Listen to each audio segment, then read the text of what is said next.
على رسوله الكريم فأعوذ بالله من الشيطان الرجيم بسم الله الرحمن الرحيم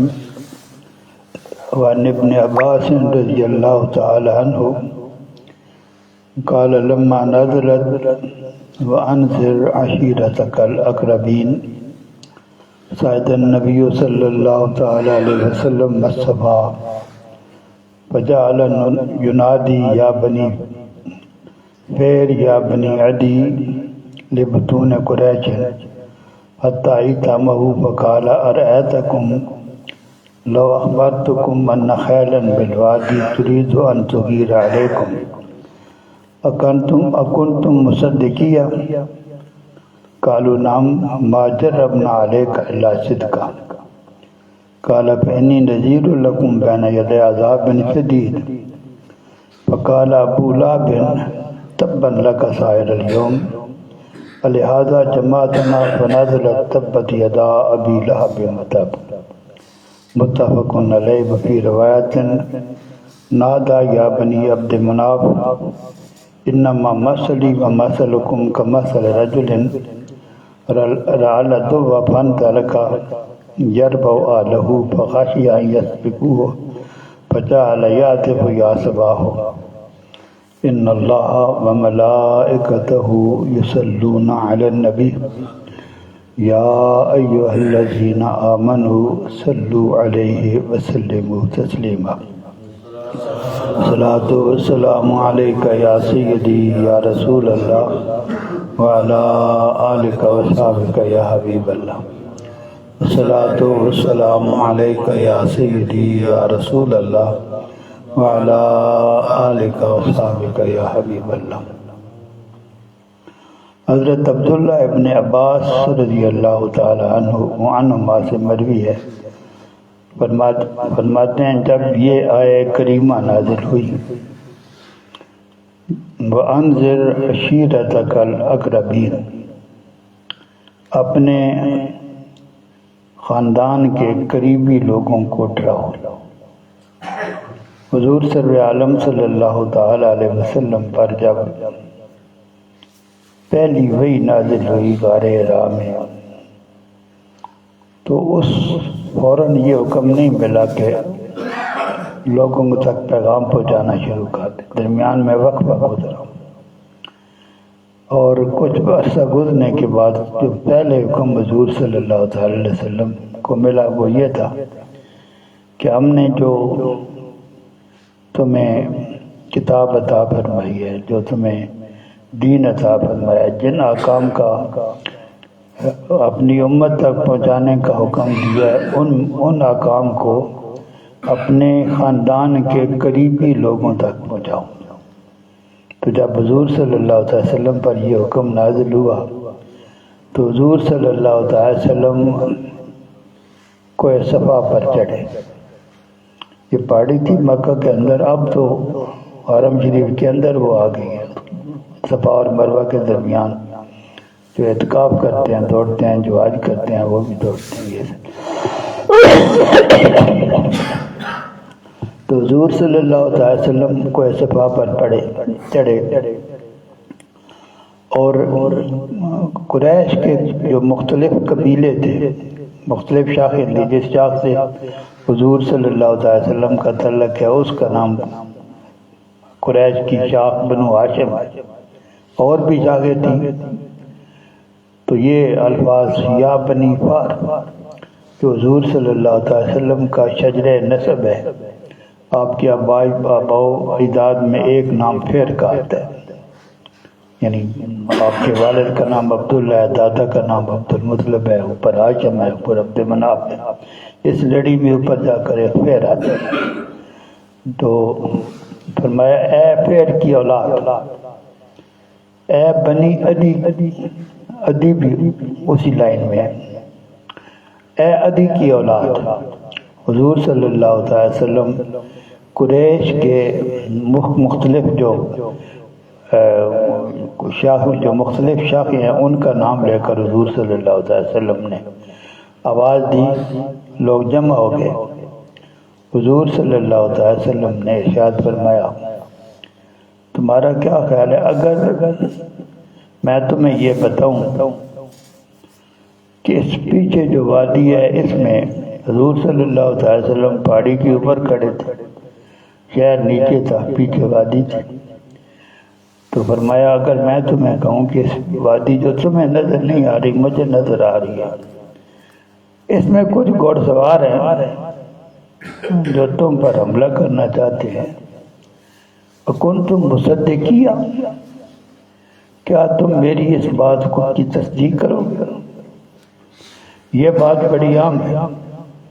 حضور صلی اللہ علیہ وسلم نے فرمایا اگر میں یہ کہوں کہ پہاڑ کے پیچھے ایک لشکر آ گیا جو تم پر حملہ کرنے کا ارادہ رکھتے ہیں، کیا میری تصدیق کرو گے، میری بات مانو گے؟ تو تمام نے کہا ہاں، ہم نے کبھی آپ کی زبان سے جھوٹ نہیں سنا، ہم نے ہمیشہ آپ کی زبان سے سچ ہی سنا ہے، تو چونکہ آپ ہمیشہ سچ بولتے ہیں اس لیے جب آپ ہمیں یہ بتائیں گے تو ہم ضرور مانیں گے۔ تو حضور صلی اللہ علیہ وسلم نے ارشاد فرمایا تو سنو، میں شدید عذاب کے آنے سے پہلے تمہیں ڈرانے کے لیے، یعنی اللہ تعالیٰ نے مجھے تمہیں ڈرانے کے لیے، جو نبی ہوتے ہیں اس کے لیے قرآن حکیم نے 2 لفظ استعمال کیا ہے، بشیر اور نذیر، جنت کی خوشخبری دینے والا، دوزخ سے ڈرانے والا۔ تو میں تمہیں اللہ تعالیٰ کی طرف سے ڈرانے کے لیے آیا ہوں کہ دوزخ کا عذاب بڑا سخت ہے، اس عذاب سے پہلے اپنے آپ کو اس سے بچا لو۔ تو جب حضور صلی اللہ علیہ وسلم نے یہ بات کہی تو ابو لہب جو حضور صلی اللہ علیہ وسلم کا سکا چچا تھا، ابو لہب سکا چچا بھی تھا، سب سے بڑا دشمن بھی تھا، دشمن اسی وقت بنا جب حضور صلی اللہ علیہ وسلم نے جب یہ ان کو بلا کر کہا کہ کیا میں اگر یہ کہوں تو مان جاؤ گے، تو اس کی زبان سے یہ الفاظ نکلے تبا لک سائر الیوم، تب ہلاکت کو کہتے، یعنی یہ بددعائی الفاظ اس نے اپنی زبان سے لگے، تمہارے لیے سارا دن ہلاکت۔ حضور صلی اللہ علیہ وسلم نے کوئی جواب نہیں دیا، حضور صلی اللہ علیہ وسلم نے اس کی زبان سے یہ جملہ نکلا، حضور صلی اللہ علیہ وسلم نے اس کے اس جملے کا کوئی جواب نہیں دیا، لیکن اللہ تعالیٰ نے فوراً قرآن حکیم کی پوری سورت نازل فرما دی۔ اس نے تب کا لفظ کہا تھا، اللہ تبارک و تعالیٰ نے بھی اسی لفظ کے ساتھ جواب دیا۔ یہ آیت جو ہے وہ 30ویں پارے میں آخر میں 2-3 سورت میں آخری 2 سورتوں سے پہلے، تبت یدا ابی لہب و تب، ٹوٹ جائیں دونوں ہاتھ ابو لہب کے اور وہ تباہ و برباد ہو جائیں۔ تبت یدا ابی لہب و تب ما اغنى عنه ماله وما كسب سيصلى نارا ذات لهب وامرأته حمالة الحطب في جيدها حبل من مسد۔ یہ پوری صورت نازل ہوئی جس کا آغاز انہی الفاظ سے تھا جو اس نے حضور صلی اللہ علیہ وسلم کے ساتھ کے لیے کہا، وہ تباہ و برباد ہو جائے، اس کا کوئی نہ اس کی کمائی اس کے کام آئے، نہ اس کے اولاد اس کے نام اس کے کام آئے، اور وہ داخل ہوگا دوزخ میں، اکیلا نہیں ہوگا، اس کی بیوی بھی داخل ہوگی۔ وہ حضور صلی اللہ علیہ وسلم کو تنگ کرنے کے لیے جنگل میں جاتی تھی، وہاں سے کانٹے اٹھا کر حضور صلی اللہ علیہ وسلم کے راستے میں بچھاتی تھی۔ حمالۃ الحطب جو جنگل سے لکڑیاں اٹھا کر لاتی، فی جیدہا حبل من مسد، اس کے گلے میں رسی پڑے گی جو مسد جس کو آپ مجھ کہتے ہیں، اس سے اس کی بنی رسی۔ تو یہ پوری صورت اللہ تعالیٰ نے نازل فرما دی ابو لہب کے، جو قیامت تک پڑھی جائے گی ایسا۔ تو یہ حدیث پاک متفقون علیہ ہے، اور ایک روایت کے الفاظ یہ ہیں کہ حضور صلی اللہ علیہ وسلم نے ان الفاظ سے ندا دی، اے بنو عبد مناف، میری اور تمہاری مثال ایسے ہے جیسے کوئی آدمی جو ہے وہ اسے دشمن نظر آئے اور وہ دوڑے کہ اپنے قبیلے کو بتائے کہ دشمن آ گیا، اور پھر اس کو یہ شک لائق ہو سکتا ہے میرے پہنچنے سے پہلے دشمن قبیلے میں پہنچے، حملہ کر دے، تو وہاں جہاں موجود ہے وہاں بلند آواز سے پکارنا شروع کر دے، لوگوں دشمن آ رہا ہے۔ تو جس طرح اس کی کیفیت ہے میری ایسی ہی کیفیت ہے۔ آگے جو معاملات آ رہے ہیں وہ بڑے خطرناک ہیں، میں تمہیں اس سے بچانا چاہتا ہوں، اس لیے ہوشیار ہو جاؤ۔ اور بندہ وہ کہتا ہے یا صبا ہو یا صبا ہو، وہ ان کا یہ نعرہ تھا۔ جو صبح کے وقت کوئی کسی قسم کا خطرہ ہوتا تھا تو جن الفاظ سے وہ ندا لگایا کرتے تھے، دوپہر کے ہو تو اس کے لیے اور الفاظ ہوتے تھے، شام کو اگر کوئی خطرہ لاحق ہوتا تو صبح کے وقت کوئی خطرہ لاحق ہوتا تو وہ یہ الفاظ کہا کرتے تھے یا صبا ہو۔ تو جس طرح وہ آدمی یہ ندا لگاتا ہے اور اپنی قوم کو خطرے سے ڈراتا ہے، تم میری قوم ہو، میں تمہیں خطرے سے ڈرانے کے لیے یہ باتیں کرتا ہوں۔ وعن نبی ہریرہ رضی اللہ تعالیٰ عنہ قال لما نازلت وانذر عشیرتک الاقربین دعا النبی صلی اللہ تعالی علیہ وسلم قریشا فاجتمعوا فاما وخصا فقال یا بنی کعب بن لؤی انقذوا انفسکم من النار، یا بنی مرۃ بن کعب انقذوا انفسکم من النار، یا بنی عبد شمس انقذوا انفسکم من النار، یا بنی عبد مناف انقذوا انفسکم من النار، یا بنی ہاشم انقذوا انفسکم من النار، یا بنی عبد المطلب انقذوا انفسکم من النار، یا فاطمہ انقذی نفسک من النار فانی لا املک لکم من اللہ شیئا غیر ان لکم رحما فابلھا ببلالھا۔ وفی المتفق علیہ قال یا معشر قریش اشتروا انفسکم لا اغنی عنکم من اللہ شیئا، ویا بنی عبد مناف لا اغنی عنکم من اللہ شیئا، یا عباس بن عبد المطلب لا اغنی عنک من اللہ شیئا، یا صفیۃ امت رسول اللہ لا اغنی عنک من اللہ شیئا، ویا فاطمہ بنت محمد سلینی ما شئت من مالی لا اغنی عنک من اللہ شیئا۔ حضرت ابو ہریرہ رضی اللہ تعالیٰ عنہ سے مروی ہے، فرماتے ہیں جب یہ سورت نازل ہوئی، یہ آیت نازل ہوئی وَأَنذِرْ عَشِيرَتَكَ الْأَقْرَبِينَ، تو حضور صلی اللہ علیہ وسلم نے قریش کو آواز دی، قریش جمع ہو گئے، تو حضور صلی اللہ علیہ وسلم نے کبھی تو تمام قریش کو مخاطب کیا، کبھی قریش کے مخصوص افراد کو مخاطب کیا، یعنی کبھی قریش کے کبھی اے بنو ہاشم کہا، کبھی اے قریش کہا، کبھی اے بنو فار کہا، تو اس کو یعنی بلاتے ہوئے خطاب کرتے ہوئے یہ خطاب عام بھی کیا اور خاص بھی کیا، اور یہ الفاظ فرمائے اے بنو کعب بن لؤی، یہ بھی قریش ہی ہے، قریش کے ایک جد امجد کا نام کعب بن لؤی ہے، انقذوا انفسکم من النار، اپنے آپ کو آگ سے بچا لو۔ کبھی فرمایا یا بنی مرہ بن کعب،